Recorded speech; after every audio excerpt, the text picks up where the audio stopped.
So here is another argument. It's invalid.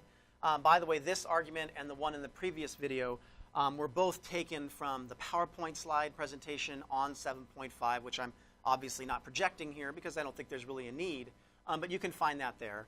And also, when you look at the PowerPoint slides for this, you will see there that with regard to the previous one where we talked about unicorns, in my answer there that I provide in the PowerPoint slides, I'm not referring to unicorns at all. So that's just to drive home the point that when you're doing the counterexample method, there will be more than one correct answer. So when you're working on these out of the book and through Applia, if your substitutions don't match what the answer key has, or for the practice exam, what the answer key has, don't panic. Just always understand that you need to make all the premises true and the conclusion false. All right? So you will see this on the last exam. I will present the premises here, and then below that, I will actually have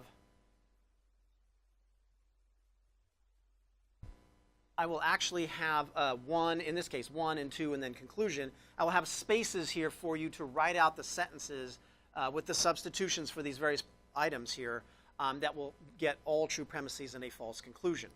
And so just as we saw in the previous video, we need to make sure we can understand what these premises and conclusion are actually saying. So this says, take anything you want if, so here's a horseshoe, so take anything you want if that thing is a P or an H, then it is a D. That's a pretty complicated statement. Take anything you want. If it's a P or an H, then it's a D. I think a little bit easier way to wrap our mind around it would be, again, to use the all term. So we would say all things, right? All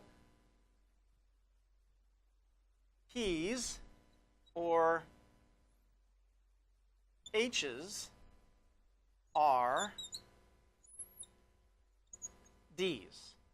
Right? That's essentially what that premise is saying. Anything that is a P or an H will be a D. Okay? Now, in the second premise here, this is different, right? Because obviously in the second premise here, we have an individual constant, that letter M there. So, when we have an individual constant, that's referring to a unique person, place, thing, or time. M, this unique thing, is a P, in other words, is what we're saying there. I would encourage you, when you're thinking about individual constants in these arguments and trying to use the counterexample method to show that an argument like this is invalid, I would strongly encourage you to think of these individual constants as a person, a unique person with a name that you could plug in there for that individual constant. I just find that people tend to, it's easier for people to find substitutions that make sense to them when you're dealing with a person rather than, you know, a unique company or something else. So in other words, to illustrate here, what we're saying here in the second premise is M, lowercase m, is a P, right? We're saying some, let's say, person is a something or other. And so then we come to the conclusion, and our conclusion says, take anything you want. If it's a D, then it's not a P. Now here's another warning, right? We might be tempted to, okay, write all here. I won't write it because it's going to end up being a little bit problematic. We would be tempted to write all because we just wrote all when we used the universal quantifier over here. But if you write all for something like this, you would probably find yourself writing all D's are not P's.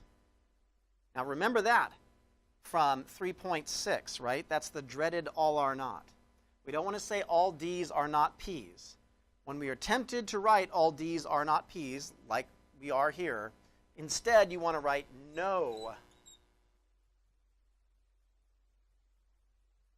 D's are P's. You want to write no D's or P's. So this is, in this last section here, dealing with the counterexample method, you have to be on the lookout for the all are not. You don't want to write all are not. So once you've worked out this scheme for yourself, which is what I recommend, then again, remind yourself you want to make the premises true and the conclusion false. Make the premises true and the conclusion false. Now this part is the challenge of these problems, and it can be a challenge. We need to think of simple substitutions to plug in for these various items that are going to make these things true, the premises and the conclusion false. So all P's or H's are D's. Now, what I recommend for your substitutions is to stick with animals. Typically works pretty well. And so we might say all things that all humans, for example, right? Because we're going to talk about a person down here, perhaps. All humans or whales, right? All things that are humans or whales are what? Well, they're all mammals.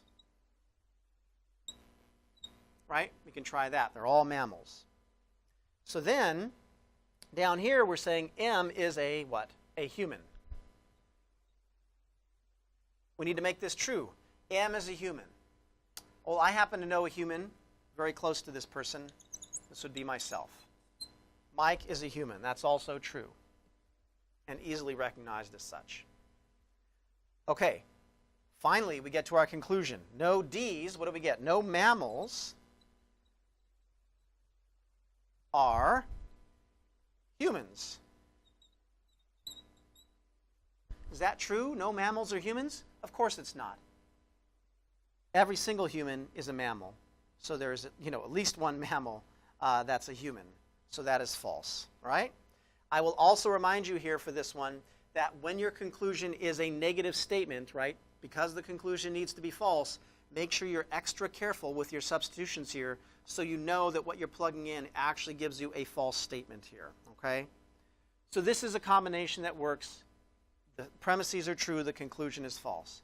Now, I do want to say, simply because it's very difficult to erase this light board, as it's called, it's difficult to erase, it's very smeary. In between these videos, I'm spending like 5 minutes rubbing very vigorously to get this stuff off of here. I'm not making mistakes, okay, is my point. You will plug things in when you're trying this technique, and you will get a combination that doesn't work on your first go-round, okay? Don't be distressed by that. It isn't always going to be as easy as I'm presenting here in this video. But just remember, when you don't get a combination that works, sometimes all you need to do is switch the terms around, and you might get a combination that works. Sometimes you might have to trade out one of the substitutions to get, again, a combination that works. But just stick with simple things that are easily recognizable as true. Humans, whales, mammals, etc. works very nicely.